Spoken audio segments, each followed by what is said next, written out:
Welcome back, Bessie. I just came back from Osaka and it was epic. I spent 4 days there and there's a lot to soak in, especially the vintage shopping scene that is the best. And of course, I know you all love thrifting, so today's I am taking you all with me to all the shopping spots. I will also drop the location in this video just in case you wanna explore. So let's go treasure hunting. I made my first stop at Vintage Q. I don't know if I pronounced this right. Anyway, I am blown away by their massive selection of vintage designer pieces, from bags, clothes to accessories. This place is an absolute heaven. Hermes, Louis Vuitton, Prada, you name it. It's like walking into a luxury treasure.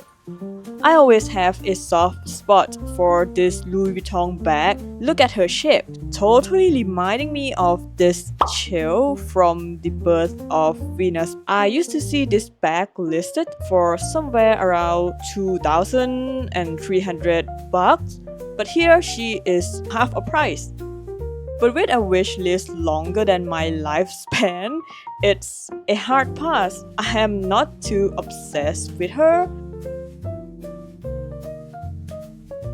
I felt relief for not going broke on my very first store visiting, but then I found this watch. Okay guys, don't freaking out, that is me screaming, as I totally lost it when I saw this vintage Gucci watch. This watch is exactly what I've been after. Saw some ladies wearing her on TikTok, and since that day, I am dreaming of getting one.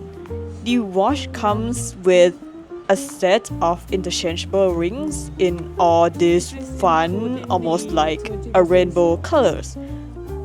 In Thai culture, we have this lucky color things for each day, so imagine switching this watch color to match that lucky color. How cool! I seriously debating whether to get her or not, but the heartbreak hits. She is way too big for my tiny wrist, and the store didn't have a smaller size, so yeah, I had no choice but to let her go. Is it just me, or does every bracelet feels like it's made for giants? Like, am I actually cursed with the smallest wrist on earth? Next, I am heading to my favorite store, 2nd Street, with a brief stop at Okura. Again, if you're hunting for Louis Vuitton, Chanel, this place is an absolute gold. Honestly, vintage shopping here in Osaka is next level. You will see designer bags casually sitting in sales piles like this. I wonder where else would you see this happening if not Osaka? I had a feeling I would find something amazing here, and bam, this Louis Vuitton shirt caught my eye the moment I stepped in.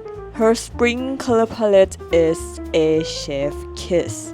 Obsessed with her white stitch details, clean and neat. But she's way off my budget, and honestly, I don't really need her. Surprisingly, 2nd Street here is so curated.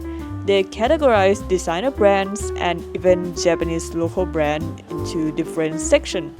Make it super easy to browse through. My shopping goal for this trip is to hunt down some Japanese designer brand pieces. And of course, Maison Margiela is sitting on top of my priority list because, well, I am the Margiela girl. This store actually has quite a collection of Margiela bags. The prices are actually pretty good. For example, this Margiela Classic Flaps is around 955 bucks. And this cushion bag is roughly 575 bucks. But nothing crazy about them. They are not calling my name or anything. So it's a pass.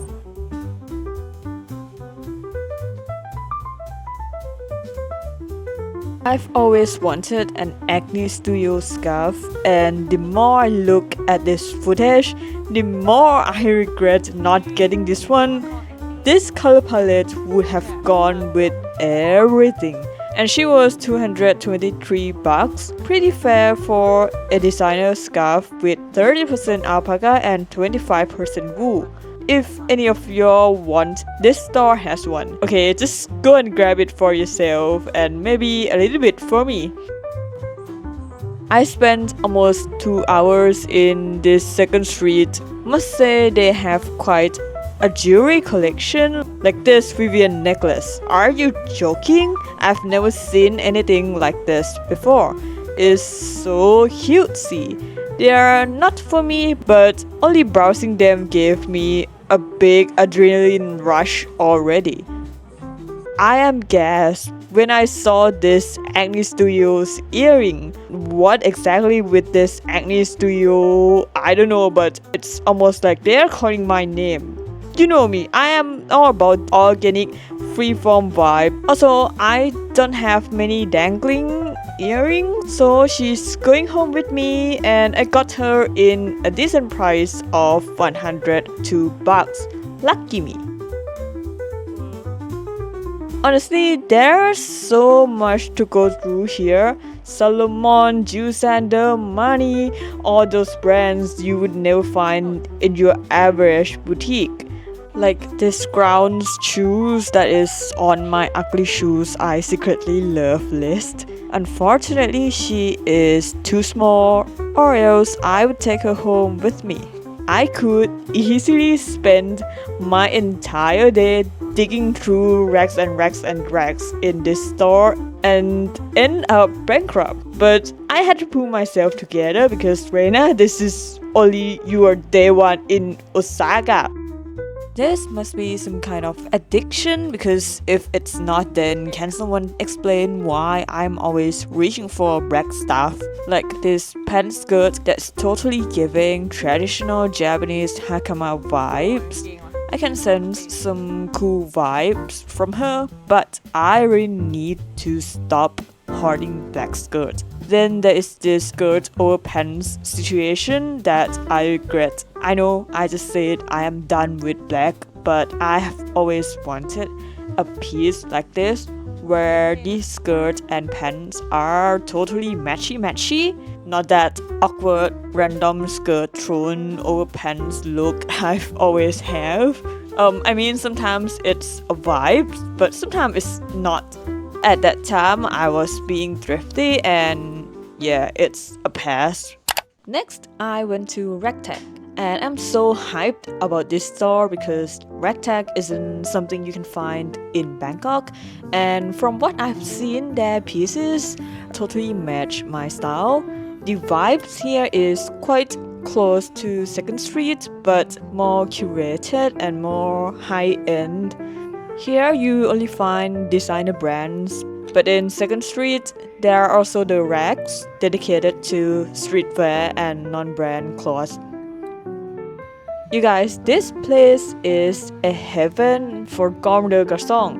I keep seeing them racks after racks after racks, and all of them is spot on. I'm so happy, although I will be happier only if I have 10 million bucks to afford them.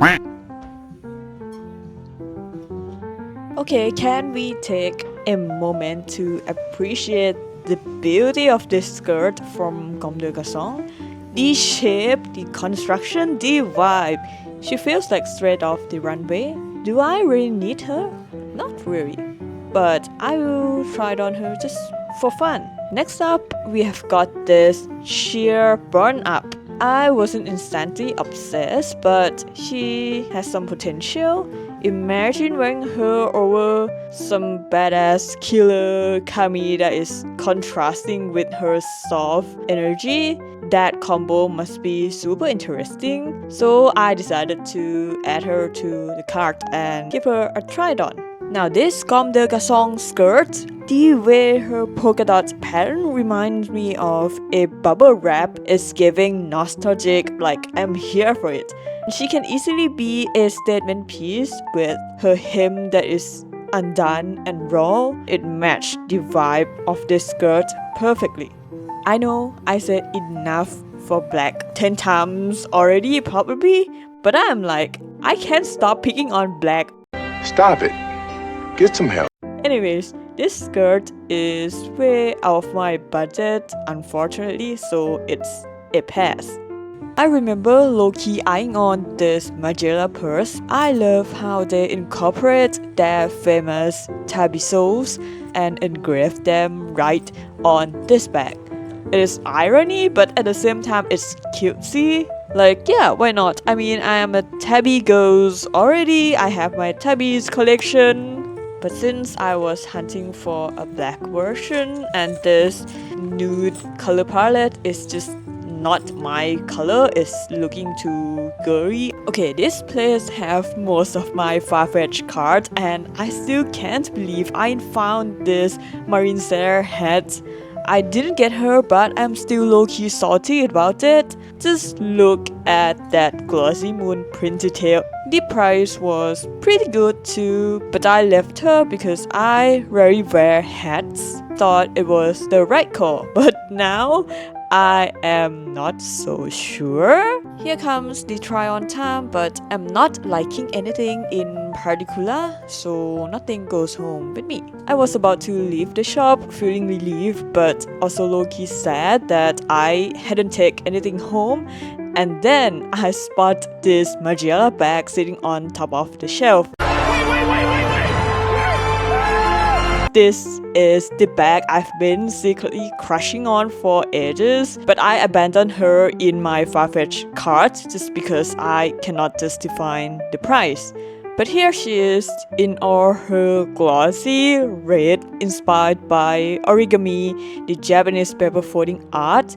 I am so obsessed with her glove details that you can slip your hand through it, turn her into a clutch. What really pushed me over the edge is she was 70% off from the far-fetched price. This is insane!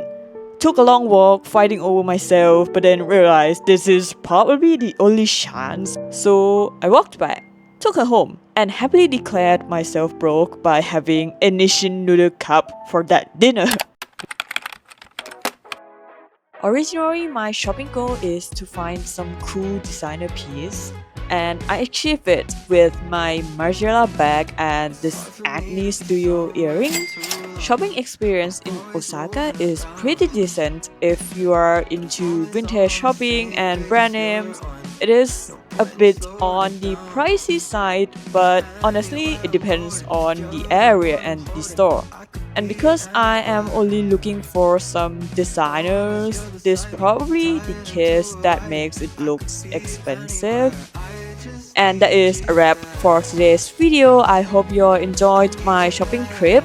Don't forget to subscribe if you love the vibe here so that we can keep seeing each other casually on the feed. There would definitely be a haul and details about pieces I bought from this trip in the future. And if you love thrifting, why not checking out my other thrifting video too? Thanks for watching and we will see you on the next one. Bye!